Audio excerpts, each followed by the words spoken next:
You ask Tiger to solve. This deals with linear equations with one unknown. The final result is x equals 3.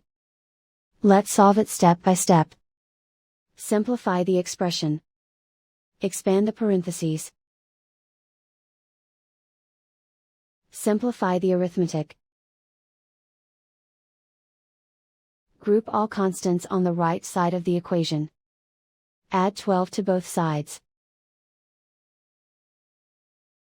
Simplify the arithmetic.